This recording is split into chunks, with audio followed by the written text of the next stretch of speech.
अस्सलामुअलैकुम। Welcome to my YouTube channel learning with G. आज हम पढ़ेंगे CS 101 इंट्रोडक्शन टू कंप्यूटिंग का वीक नंबर 8 जो कि मॉड्यूल 96 से 105 तक है। यानी टॉपिक नंबर 96 से 105 तक आपके LMS पे जो है, ठीक है। प्रीवियस 1 to 7 अपलोड कर दिया गया है, यानी 1 to 7 आपका मिड टर्म का कोर्स होता है, वो ऑलरेडी कंप्लीट हो चुका है। यहाँ से मॉड्यूल जो वीक नंबर 8 है, ये फाइनल टर्म का कोर्स स्टार्ट हो रहा है यहाँ से, ठीक है। तो अब हम देखते हैं कि मॉड्यूल नंबर 96 एल्गोरिदम, ये एल्गोरिदम बेसिकली पीछे ही एल्गोरिदम का सेक्शन चल रहा है, उसी में हम जो है वो रहेंगे। उसके अंदर टॉपिक है iterative structure sequential search algorithm. अब सीक्वेंशियल सर्च एल्गोरिदम क्या होती है कि यानी उसमें वो टेस्ट करता है स्टार्ट से। Consider the problem of searching with in the list of occurrence of particular target value. कोई टारगेट वैल्यू वो 20 एंट्रीज हैं, 30 एंट्रीज हैं, उसके अंदर से हमने टारगेट कोई वैल्यू फाइंड करनी है, कोई नंबर फाइंड करना है। अनसॉर्टेड लिस्ट है, वो sorted list नहीं है। We want to develop an algorithm that determines whether the value is in the list. If the value is in the list, we consider the search success. Otherwise, we consider failure. We assume that the list is sorted according to some rule for its ordering its entry. इस बात का कहने का मतलब यह है कि हम लिस्ट में सर्च करेंगे, अगर तो वो सर्च सक्सेस होगी तो हम उसको सक्सेसफुल का मैसेज दे देंगे, अगर नहीं होगा तो फेलियर कर देंगे। हम अज्यूम यहाँ पर ये कर रहे हैं कि list sorted according to some rules, इस रूल्स के मुताबिक लिस्ट जो है वो सॉर्ट हुई हुई है, अल्फ़ाबेटिकली है या न्यूमेरिकली है, जिस तरह भी लिस्ट जो है वो सॉर्टेड है, हमने यहाँ पर एज्यूम किया।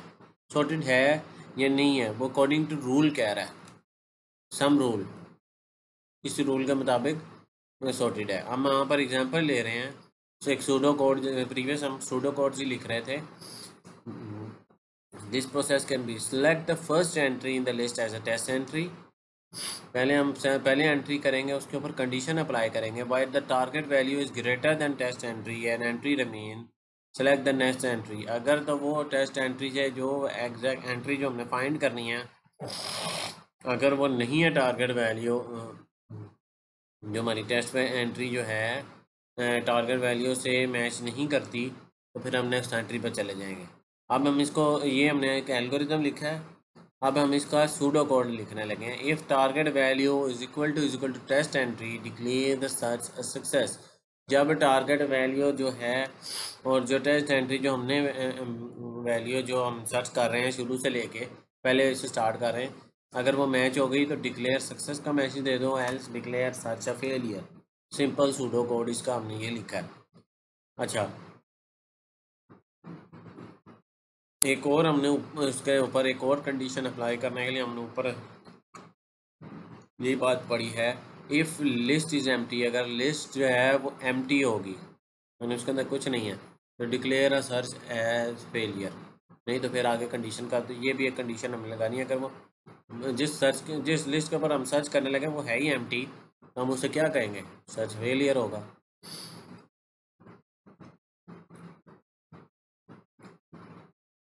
फिगर 82 में हम देखते हैं इसके बारे में, उसने पूरा एल्गोरिदम लिखा हुआ है। Depth search list target value, basically list है हमारे पास और हमने टारगेट वैल्यू फाइंड करनी है। If list is empty declare search as a failure, else select the first entry in the list में सर्च करो to be tested, while test value is greater than test and entry there में entry consider. अगर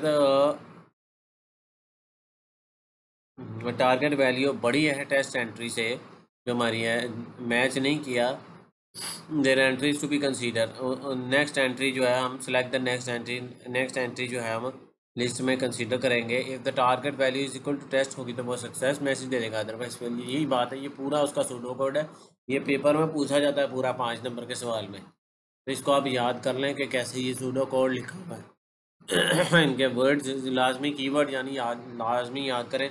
sometime वो keywords को miss करके कहता है कि कौन से कीवर्ड लिखने। कीवर्ड होता है if else while if else def, ये कीवर्ड्स होते हैं लैंग्वेज के या सूडो कोड के, ठीक है। इसी चीज़ को हम कंटिन्यू करते हुए हमारे पास देखें जब मल्टीपल स्टेटमेंट्स आ जाएं, अब एक ही तरह की हमें 4-5 स्टेटमेंट एग्जीक्यूट करनी हो तो हम उसके लिए लूप यूज़ करते हैं। Implementing a repetition such a repetition in iterative structure known as loop which is a collection of instruction called a body of loop. Body के अंदर कलेक्शन ऑफ इंस्ट्रक्शन होंगी। एक ही इंस्ट्रक्शन को अगर आपने 10 दफ़ा एक्सिक्यूट कराना है या 50 दफ़ा कराना है, ऊपर तो हम यही चीज़ कर रहे थे वाइल लूप के अंदर भी। बेसिकली हम वाइल लूप यूज़ कर रहे हैं यहाँ पर, लेकिन हम यहाँ पर उसको डिफाइन कर रहे हैं कि हम वाइल जो है वो बेसिकली एक लूप है, रेपिटेटिव स्ट्रक्चर है, मल्टीपल, वो बार बार होगा ना। अब ऊपर सर्च एल्गोरिथम में हम कर रहे थे, एक बार सर्च करेंगे वो मैच नहीं होगा, दूसरी बार करेंगे, तीसरी बार, तो वो वाइल लूप इसीलिए हमने ऊपर लगाई हुई है कि ताकि वो कंटिन्यू रेपिटेट होती रहे। ये देखें वाइल लूप लगी है, check the condition execute the body, check the condition execute the body. नीचे जो उसके बॉडी है उसको एग्जीक्यूट करते जाएंगे जब तक कंडीशन टर्मिनेट नहीं हो जाती, अनटिल द कंडीशन फेल्स। ठीक है, ये इसी तरह हमने जैसे ये हमने वाइल लूप की एग्जांपल ली है, while the pH level is greater then 4, जब 4 से ज़्यादा होगा add a drop of sulphuric acid. लेकिन हमें यहाँ पर एक कंडीशन है, ये इनफाइनाइट लूप वो बन जाएगी, ये तो स्ट्रक्चर कभी रुकेगा ही नहीं ना। pH लेवल ग्रेटर देन 4 होगा तो कहाँ तक 4 होगा, उसकी कोई टर्मिनेशन कंडीशन देंगे तो ही वो टर्मिनेट होगी ना। इसी तरह हमने टर्मिनेट होने वाली कंडीशन भी इसके अंदर देनी है, वो भी हम आगे एग्जांपल में अगले मॉड्यूल में पढ़ेंगे कि कैसे। अच्छा, द यहाँ पर ये लिखें, the test activity has obligation of causing the termination of looping process by watching for a condition that indicate termination should take place. अब जब तक टर्मिनेशन नहीं होगी तो वो क्या होगा, वो चलता ही चला जाएगा, चलता ही चला जाएगा, और वो टर्मिनेट नहीं होगा तो वो क्या होगा, आपका सिस्टम ही हॉल्ट होगा, लिमिट होगी ना सिस्टम की इसको चलाने की। तो लूप कंट्रोल में 3 चीज़ें आती है, इनिशियलाइजेशन, टेस्ट एंड मॉडिफिकेशन। ये फिगर 83 के अंदर आपको बताई गई है नीचे। Initialization, initialize and establish initial state that will be modified towards the termination condition, जो कि मॉडिफाई होगी और एंड पे टर्मिनेशन कंडीशन की तरफ जाएगी। Compare the current state to termination condition and terminate the repetition equal. Compare करेगा current state के साथ, जो भी आपकी करंट स्टेट है मॉडिफिकेशन के बाद, उसको टर्मिनेशन कंडीशन जो है तो वो मैच करती होगी तो टर्मिनेट कर देगा, नहीं होगी तो फिर उसमें ऐड कर उसको फिर मॉडिफाई कर देगा। मॉडिफाई क्या करेगा, change the state in such of the way that move toward the terminate condition. वही बात है, अपनी स्टार्ट हो गए जाना हमने टर्मिनेट कंडीशन की तरफ ही है। जैसे ये लिखा, while the PHP level is greater then 4 add a sulfuric acid, the termination condition is the pH level is not greater than 4, and in the while statement the termination condition could be as target value less than is equal to test entry, या उसके बराबर या उससे कम, there are no more entry to be considered। ये इस तरह की while loop अभी हम नीचे इसके बारे में पढ़ेंगे। The two activity in the loop structure ensure the termination condition will ultimately occur. अब लूप कंट्रोल इंश्योर करता है 2 तरह की एक्टिविटी जो आपके पास हो रही हैं, इनिशियलाइज कर रहे हैं उसको मॉडिफाई कर रहे हैं, इनिशियलाइज कर रहे हैं उसको मॉडिफाई कर रहे हैं, उसको टेस्ट कर रहे हैं। इस तरह रेपिटेटिव स्ट्रक्चर में वो ये करेगी कि अल्टीमेटली उसने क्या होना है, टर्मिनेट ही होना है। ठीक है, जैसे हम ऊपर आके मैं आपको बताता हूँ कि यहाँ पर देखें, while target value is greater than test entry. अब वो जब तक ग्रेटर रहेगी वो चलता रहेगा, जब वो मैच कर जाएगी उसको target value is equal to test entry, तो वो target value is equal to बराबर हुई तो डिक्लेयर अ हर सक्सेस, फिर वो करेगा। ये टर्मिनेशन कंडीशन है, इफ और एल्स, जो एंड पे लिखा हुआ है ना, ये वाइल लूप का टर्मिनेशन कंडीशन है हमारे पास। ठीक है, आगे चलते हैं मॉड्यूल नंबर 99 पर। अब लूप की एक हम एग्जांपल पढ़ने लगे हैं। इसके अंदर वो कहता है फाइंड द मैक्सिमम नंबर, इस लिस्ट में से मैक्सिमम नंबर हमें मुझे फाइंड करके दो। Find maximum, maximum is equal to first number in the list, पहले नंबर को ले लो वो 12 है। Current is the second number, उस करंट एक हमने एक वेरिएबल ले लिया जिसके अंदर हमने सेकंड नंबर लिस्ट का ले लिया 18 को। While element in the list exist, अगर तो एलिमेंट लिस्ट में एग्जिस्ट करते हैं, ये भी कंडीशन तो चेक कर रहा है क्या लिस्ट एम्प्टी तो नहीं ना है, अगला नंबर या पिछला नंबर जो करंट है वो फर्स्ट नंबर सेकंड नंबर दोनों हैं। If the maximum is less than current, max is equal to current, current is equal to next value in the list. अब यहाँ वो क्या कहता है, अगर तो कंडीशन हम चेक कर रहे हैं कि मैक्सिमम यानी जो मैक्सिमम है वो लेस देन है करंट से, अगर छोटी है तो मैक्सिमम हमने फाइंड क्या करना है, max is equal to current, maximum value find करनी है तो max is equal to current कर देंगे, हम उसको स्किप कर देंगे। Current is equal to next value in the list, current के अंदर नेक्स्ट वैल्यू असाइन कर देंगे। हम यहाँ पर कर यही रहे हैं, अगर वो छोटी है उससे, अगर 12 छोटा है 18 से तो फिर 18 उसमें डाल देंगे जी, 18 जो है वो मैक्सिमम है, करंट वैल्यू उसमें 299 आ जाएगी, 99 आ जाएगी। फिर वो चेक करेगा कि 299 तो इससे बड़ा है, वो 299 मैक्सिमम में डाल देगा। फिर चेक करेगा 38 तो छोटा है। अब यहाँ पर वो आगे कंडीशन जो है वो टर्मिनेट कर सकता है। यहाँ पर वो बात है रहा, function will keep going until we search the last value each time, maximum will be compared with the current value as soon as the maximum remains small the compare value of the values comparison will be given to the max। अब ये 45 तक नहीं चलेगी, 45 तक नहीं चलेगी, 299 पर ही आगे स्टॉक हो जाएगा, क्योंकि हमने कोई और उसे फर्दर कंडीशन तो दी, उसे सिर्फ इतनी कंडीशन दी हुई है। ठीक है, फिर 299 पे आके स्टॉक हो जाएगा, आगे नहीं चलेगा इससे। अभी वो फर्दर एग्जाम्पल उसमें जो बात उसने कही है वो मैं आपको आगे समझाता हूँ कि उसने वो बात क्यों कही है कि 45 तक चलेगा, वो भी आपको समझ आ जाएगी।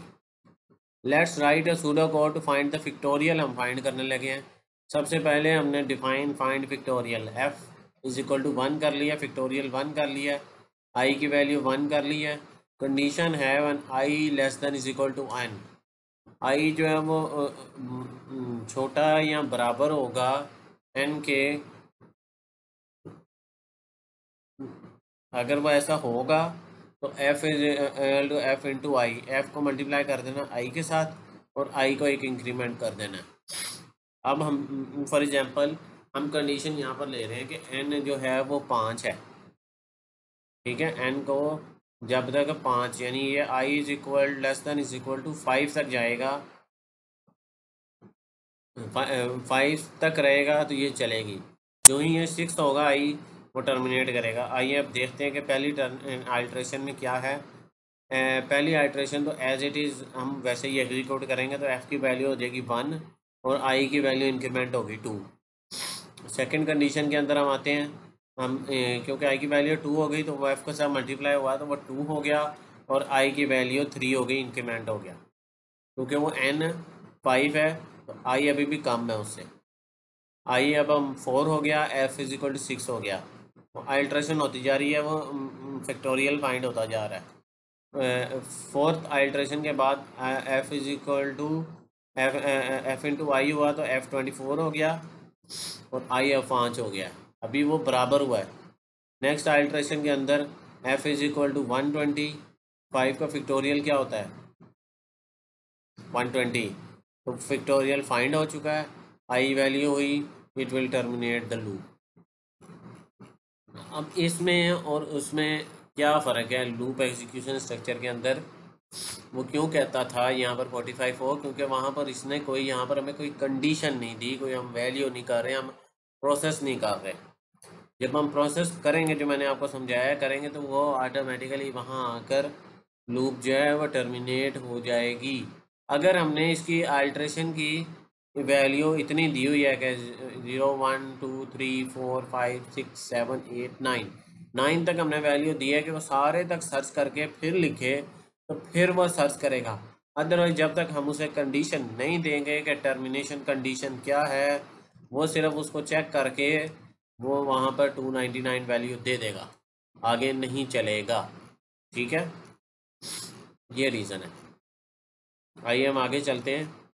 इसी को algorithm alternative structure pre test and post test, दो चीज़ें होती हैं। सर ये आप डायग्राम में देख रहे हैं फिगर में कि पहले कंडीशन टेस्ट होती है, फिर बॉडी एग्जीक्यूट होती है, फिर वो वापस आके टेस्ट होगी, फिर बॉडी, फिर टेस्ट, फिर बॉडी। कंडीशन फॉल्स हुई तो वो टर्मिनेट कर देगा। पोस्ट टेस्ट होती है जिसके अंदर पहले बॉडी होगी, फिर टेस्ट कंडीशन करेगा। यहाँ पर हम पोस्ट टेस्ट किसकी बात कर रहे हैं? फॉर लूप और वाइल लूप दोनों जो हैं वो प्री टेस्ट होती हैं। ये पेपर में पूछा जाता है कि प्री टेस्ट लूप कौन सी होती हैं, फॉर लूप और while loop. Post test loop है डू वाइल लूप। डू का मतलब, डू वाइल लूप का स्ट्रक्चर होता है डू यानी पहले करो, वाइल फिर कंडीशन चेक करो। वाइल लूप में पहले कंडीशन चेक होती है, फॉर लूप में पहले कंडीशन टेस्ट चेक होती है, फिर बॉडी एग्जीक्यूट होती है। फॉर लूप में भी सेम होता है, पहले कंडीशन टेस्ट होगी और सारा कुछ होगा, उसके बाद जो है वो एग्जीक्यूशन परफॉर्म होगी। अच्छा, इसी तरह हम ये यूज़ करते हुए इंसर्टेशन सॉर्ट जो है वो हम उसके ऊपर मूव करते हैं। ये प्री और पोस्ट टेस्ट हमने क्लियर हो, आपको बात समझ आ गई होगी कि प्री और प्री टेस्ट कौन क्या होता है, पोस्ट टेस्ट क्या होता है। इसी चीज़ को हम यूज़ करते हुए इंसर्टेशन सॉर्ट के ऊपर मूव करते हैं। इंसर्टेशन सॉर्ट ये होती है कि आपने अल्फ़ाबेटिकली सॉर्ट करना है, इंसर्ट करते जाना है वैल्यूज़ को। यानी अगर वो, जैसे ये हमने एक लिस्ट दी है, Fred, Alex, Diana, Byron and Carol. अब इस लिस्ट को हमने इंसर्टेशन सॉर्ट के ज़रिए सॉर्ट करने लगे हैं। इसको कहते हैं within itself. Our goal is sort the list within itself. इसके अंदर ही हमने सॉर्ट करनी है, यानी हमें अल्फ़ाबेटिकल ऑर्डर में सॉर्ट करना है। पहले ए से नाम आने चाहिए, फिर बी से आना चाहिए, सी से आना चाहिए, डी से आना चाहिए और फिर एफ से आना चाहिए। अब इसको हम नीचे फिगर्स में बारी बारी सारे चेक कर लेते हैं अगले मॉड्यूल के अंदर, क्योंकि उसने कहा है example will continue next module में। हम इसमें सिर्फ पहले एग्जाम्पल ही दिखाई हुई है। इंसर्टेशन सॉर्ट का आपको बताया कि इंसर्टेशन सॉर्ट क्या होता है। उसमें आपने उसके अंदर ही सर्च करते जाना है। We should identify the constraint under which we work. हमें आइडेंटिफाई करना है कि नेक्स्ट से बड़ा है या छोटा है। एफ ए से पहले आता है या बाद में आता है? बाद में आता है, तो हम उसको with in self it self का मतलब ये कि इसको हम एलेक्स की जगह ले आएंगे, एलेक्स को फ्रेड की जगह ले आएंगे। ये हम नीचे करेंगे। यहाँ देखिए डायग्राम के अंदर, पहले हमने देखा फ्रेड है, एलेक्स है। एलेक्स को हमने निकाला, फ्रेड को नीचे लेके गए और एलेक्स को ऊपर ले गए। नेक्स्ट चेक सॉर्ट हुआ, हमने देख लिया एलेक्स और फ्रेड सॉर्ट है। अब हम नीचे वाले पे जाएंगे, डायना पे देखते हैं। डायना और फ्रेड को देखते हैं। फ्रेड एफ बाद में आता है, डी पहले आता है, तो डी को हम ऊपर कर देंगे, एलेक्स, डायना, फ्रेड हो गया। ठीक है। अब हमने देखा कि ये तीनों सॉर्ट हो चुके हैं। इससे नेक्स्ट में देखेंगे बायरन। बायरन जो है वो फ्रेड से भी ऊपर आएगा, डायना से भी ऊपर जाएगा। तो हमने यहाँ पर वो दोनों स्टेप को करके Alex, Byron, Diana, Fred, Carol कर लिया। ठीक है। ठीक है, आपने अब यहाँ देखा। अब नेक्स्ट स्टेप में देखें कि अब कैरल, कैरल कहाँ आएगा? ए बी सी, सी तीसरे नंबर पे आना चाहिए। हम उसे बारी बारी करके उसको, ये जो स्टेप बीच में दिखा रहा है ना तीसरे स्टेप में, वो ये ऐसे नहीं करना। एक पहले फ्रेड को उठाएगा, फिर उसकी जगह आएगा, डायना की जगह जाएगा, फिर वो पता चलेगा जी Alex, Byron, Carol, Diana and Fred. ये इस तरह अल्फ़ाबेटिकली ऑर्डर में हमने सॉर्ट कर दिया है। Now the top two name from sorted list, but the top three do not. ये वही बात वो एक्सप्लेन कर रहा है वो ऊपर से नीचे तक। अब हमने finally we can complete the sorting process by picking up the Carlos, sliding Fred down and then inserting Carol in the remaining hole.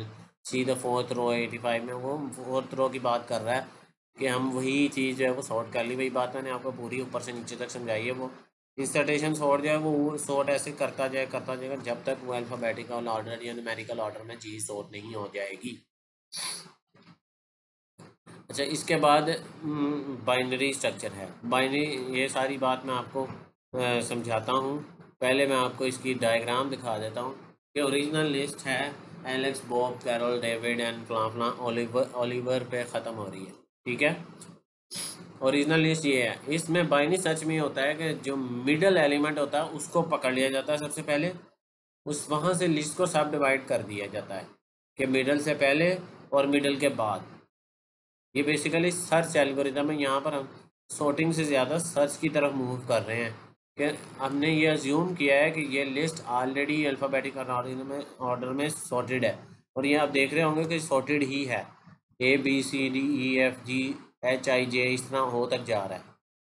उसके बाद हमने फर्स्ट लिस्ट देखी कि जो आयरन जॉन कैली लैरी मैरी, ये जो है सारे एक लिस्ट जो है वो मिडल के बाद की लिस्ट है। हम उसमें से भी मिडल वाला नंबर देखेंगे, कौन सा मिडल है, लैरी मिडल है। अब लैरी के ऊपर वाली लिस्ट हम देखेंगे, इसमें कौन सा है, जॉन। ठीक है। अब हमने फाइंड क्या किया, हमें एंड पे फाइंड क्या हुआ, जॉन। अब इसी तरह हमने सारी चीज़ें करके हर बार बार लिस्ट छोटी करके जो हमें चाहिए वो फाइंड होगा।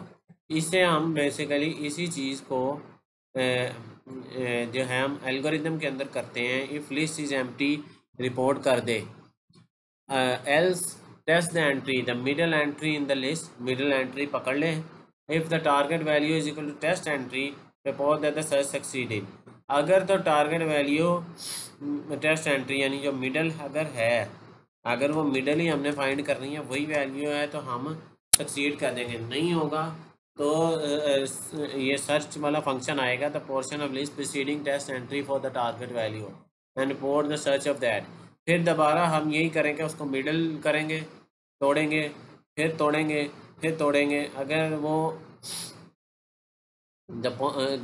ऊपर वाली लिस्ट और नीचे वाली लिस्ट, ये लेस देन का मतलब ये है कि नीचे वाली लिस्ट ग्रेटर देन मिडल के ऊपर वाली लिस्ट, उसको मिडल तोड़ेंगे, उसको आगे तोड़ेंगे, इस तरह तोड़ते जाएंगे तोड़ते जाएंगे तोड़ते जाएंगे। हमारे पास इन दी एंड जो हम सर्च करना चाहते हैं वो हमारे पास आ जाएगी।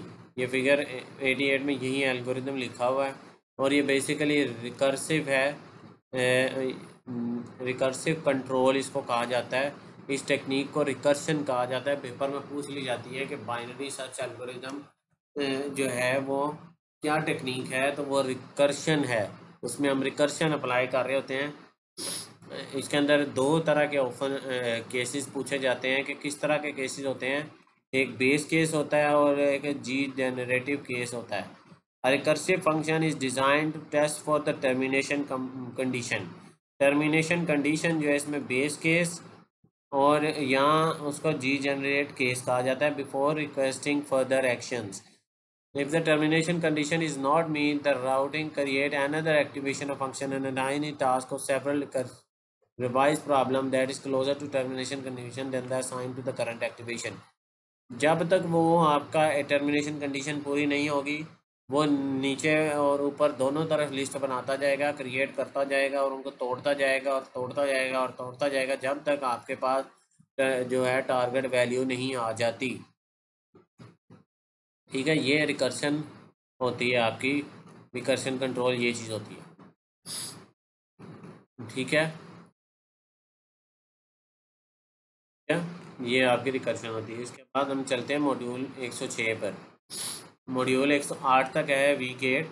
तो अब हम आगे चलते हैं एल्गोरिदम की एफिशिएंसी। अब एल्गोरिदम की एफिशिएंसी कैसे, क्या चीज़ बात कह रहा है कि एल्गोरिदम, हम डिफरेंट किस्म के एल्गोरिदम सोच सकते हैं। हमारे पास अभी हमने सिक्वेंशियल सर्च और बाइनरी सर्च फाइंड किया।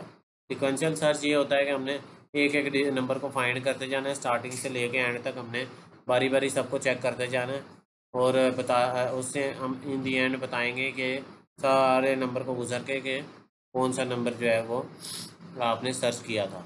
यहाँ दूसरा बाइनरी सर्च है कि वो हमने कहा था कि हाफ हाफ करते जाएंगे उसको, लिस्ट को, फिर हम उससे फाइंड करेंगे कौन सा जो है वो है। यहाँ पर हमने जो एग्जांपल हमने ली हुई है, यहाँ पर हम आपको जो दिया है उसमें एग्जांपल लिया है स्टूडेंट का, 30,000 स्टूडेंट का रिकॉर्ड है, उसमें हम अप्लाई कर रहे हैं बाइनरी और सिक्वेंशियल सर्च। अब सिक्वेंशियल सर्च में ये होगा कि हम बारी बारी शुरू से शुरू हो जाएंगे और एंड तक जाएंगे। हमें 15,000 रिकॉर्ड या 30,000 रिकॉर्ड पूरे चेक करने पड़ेंगे। उसके अंदर क्या होगा कि जो बाइनरी सर्च है उसमें हम डिवाइड करते जाएंगे करते जाएंगे करते जाएंगे, वो हर स्टेप पे वो सर्च होती रहेगी होती रहेगी होती रहेगी, मिडल नंबर फाइंड करता रहेगा, इन दी एंड वो फाइंड कर लेगा। Even if time required to retrieve and check each record were reduced only 1 millisecond, the search will required an average 15, which is still long time to wait. अब दोनों ही search technique के अंदर बहुत time लगेगा, almost equivalent time लगेगा। वो शुरू से शुरू होगा, वो लिस्ट तोड़ना शुरू होगा, लिस्ट तोड़ता जाएगा, सर्च करता रहेगा करता रहेगा करता रहेगा, इन दी एंड उसको वो नंबर मिल जाएगा, लेकिन दोनों ही बहुत टाइम कंज्यूमिंग है। तो इसके अंदर 3 टाइम के आपके जो एल्गोरिदम टेस्ट होते हैं वो 3 तरह के होते हैं: best case, worst case, average case scenario. ज़्यादातर आपका एवरेज केस या बेस्ट केस ही होता है, वर्स्ट केस भी हो सकता है, वो तो एल्गोरिदम आपने जो लिखा है, बनाया है, उसी से पता चलेगा कि कैसे कितना एफिशिएंट है। ये आप लाइन पढ़े, even today machines are capable executing millions of billions of instruction each second, efficiency remains a major concern in algorithm design. अभी तक बिलियन और मिलियन इंस्ट्रक्शन एक सेकंड में कर लेता है कंप्यूटर आपका बैकग्राउंड में, लेकिन फिर भी अभी भी एल्गोरिथम के डिज़ाइन में एफिशिएंसी का केस आता है कि वो इतना एफिशिएंट है या और एफिशिएंट बनाना चाहिए। हर वक्त हर चीज़ में गुंजाइश रहती है। ये एक इंसानी जो है वो चीज़, हम जो भी चीज़ क्रिएट करते हैं उसमें गुंजाइश रहती है। एल्गोरिदम मैंने आपको स्टार्ट में बताया था, ये एक हमारे माइंड ने हमने सोच सोच के बनानी होती चीज़। जो चीज़ हमने सोच के बनाई है, हमने उसको टेस्ट तो करना ही है ना कि कितनी एफिशिएंट है। तो हम सोच के 2 या 3 सॉल्यूशन बनाए हैं, तीनों को टेस्ट करेंगे कौन सा एफिशिएंटली ज़्यादा काम करता है। फिर उस हिसाब से जो है हम उस पर उसकी एफिशिएंसी देख लेंगे कि वो बेस्ट केस है, वर्स्ट केस है, एवरेज केस है।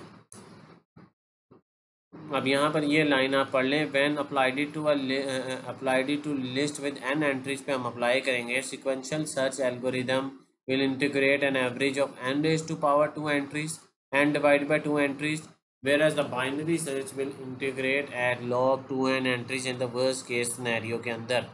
log 2n represent the base 2 algorithm of n, unless other stated computer scientists usually mean base 2 when talking about algorithm। base 2 हम बात करते हैं, यानी दोनों का आप देख लें, ये पेपर में एमसीक्यूज में पूछा जाता है या सवाल पूछा जाता है, आपके क्विज में भी आ जाती हैं चीज़ें।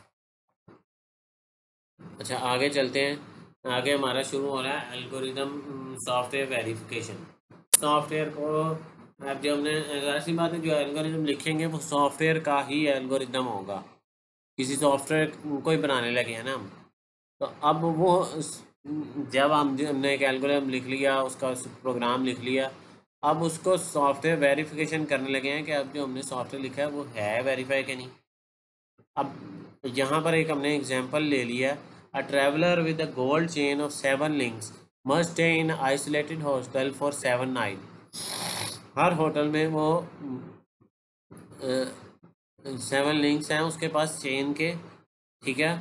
उसने 7 रातें गुजारनी है डिफरेंट होटल के अंदर। The rent each night consist of 1 link from the chain. Her night का जो रेंट लेना है तो वो एक चेन का लिंक देगा बीच में से। What is the fewest number of links that must be cut so that the traveler can pay the hotel 1 link of change each morning without paying for lodging in advance? अब ये चीज़ एक अब किसी तरह भी सोच सकते हैं कि वो कहता है कि कितने कम लिंक्स में वो 7 के 7 होटलों में कर ले। अब ये सोचने में देखा जाए कि वो हर किसी को तो एक देगा, एक लिंक देगा, तो वो सेपरेट करेगा तो वो तो 7 के 7 ही दे देगा ना।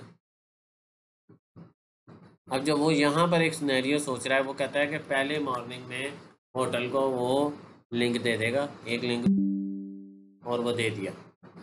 उसके बाद सेकंड मॉर्निंग में गया, retrieve the single link and gave the hotel link 2 link pieces. Second morning उसने वो वापस ले लिया और 2 लिंक पीसेस दे दिए। फिर third morning give the single hotel single piece दिया और उसे उसने वापस ले लिया। उसने फिफ्थ मॉर्निंग में एक सिंगल लिंक फिर दोबारा दिया। फोर्थ में उसने रिट्रीव किए तीनों को and gave the hotel 4th link piece दे दिया। यानी वो तीनों, अब उसने 3 हो गए थे ना, क्योंकि उसने 2 दिए थे और पहले 1 दिया था। अब टोटल उसने 3 वापस ले लिए और होटल को 4th पीस दे दिया। Give the hotel single piece fifth morning में दिया, फिर सिंगल पीस रिट्रीव करके give the hotel double link piece. फिर 7th मॉर्निंग में गिव द सिंगल लिंक। अब ये एक उसने बात सोची, एज्यूम है ये, वो आप ये ना समझें कि ये एक सोल्यूशन है या एक ओरिजिनल प्रॉब्लम का सोल्यूशन है। ये एक उसका एक सोल्यूशन सोचा है, आप कोई और भी सोच सकते हैं, लेकिन इस तरह तो वो ये रिजल्ट बनेगा, solving the problem with only one cut, एक कट हमारे पास, ये फिर भी ये इस तरह बच जाएगा। ठीक है, तो ये अगर हम इसे ट्रांसलेट करेंगे इस बात को, our first answer which we thought was correct is incorrect, how then we can sure that the new solution is correct? We might argue as the following: since a single list must be given to the hotel on the first morning, at least one link of chain must be cut. Since our new solution required only one cut, it must be optimal. सिर्फ एक cut required है तो वो optimal solution है। अगर ये एक example उसने दी है कि इस तरह हम एल्गोरिदम की सॉफ्टवेयर की वेरिफिकेशन करते हैं कि वो वेरीफाई है, एल्गोरिदम अच्छा है यानी, जैसे हम ऊपर चेक कर रहे थे एफिशिएंसी, उसी एफिशिएंसी की हमने एग्जांपल दी है एक। Translate into programming environment. The example emphasizes the distinction between the program is believed to correct and the program is that believed to be correct and program that is correct. The two are necessary not necessary same. तो ये line कह रहा है कि जब हम इसको programming में कन्वर्ट करेंगे तो दो चीज़ें फ़र्क हैं। एक हम बिलीव करते हैं, यकीन रखते हैं कि ये सही है, दूसरी बात हम ये यकीन रखते हैं कि ये ठीक है, प्रोग्राम जो है वो ठीक है। दोनों में फ़र्क है ना, जब तक हम चेक नहीं करेंगे, जब तक हम उसे वेरीफाई नहीं करेंगे, हाउ वी नो कि ये चीज़ जो भी हमारा सॉफ्टवेयर बना है, प्रोग्राम बना है, ये करेक्ट है या नहीं। Verification is software is there for an important understanding, ये बहुत important part, and the search for efficient verification technique constitute an activity of field of research in computer sciences. ठीक है, कंप्यूटर साइंस के अंदर उसने ये बात कह रहा है कि वेरिफिकेशन ऑफ सॉफ्टवेयर जो है वो बहुत इम्पोर्टेंट चीज़ है। बस ये इसके बाद लास्ट है एल्गोरिदम का वेरिफिकेशन एग्जांपल हम पढ़ने लगे हैं इसकी। पहली एग्जांपल है software verification, distinction between program believe to be correct and that is not correct. ये हमने सॉफ्टवेयर वेरिफिकेशन की डेफिनेशन है, हम इसकी एग्जांपल पढ़ेंगे।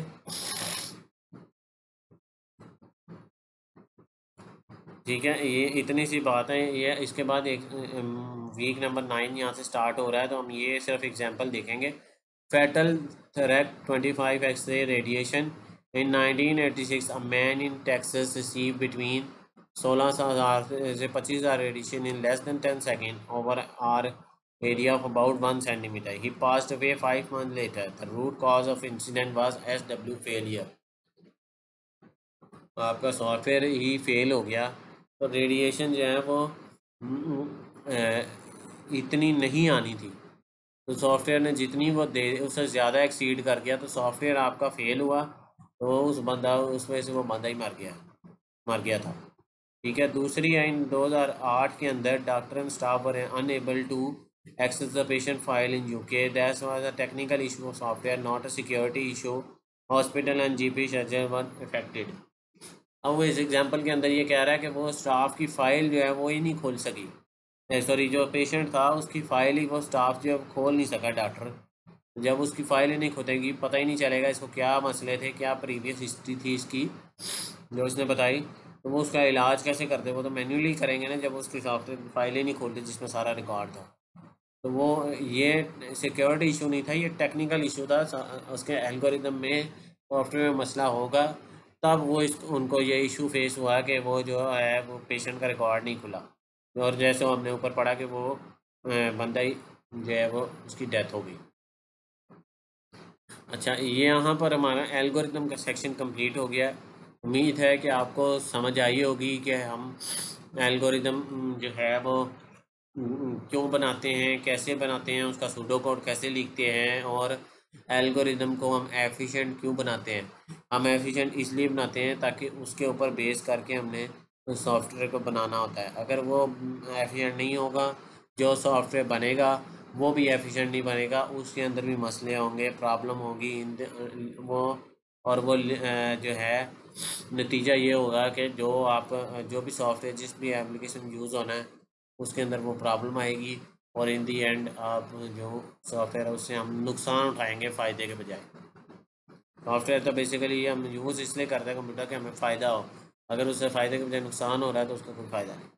ठीक है, यहाँ पर हमारा वीक नंबर 8 मुकम्मल होता है।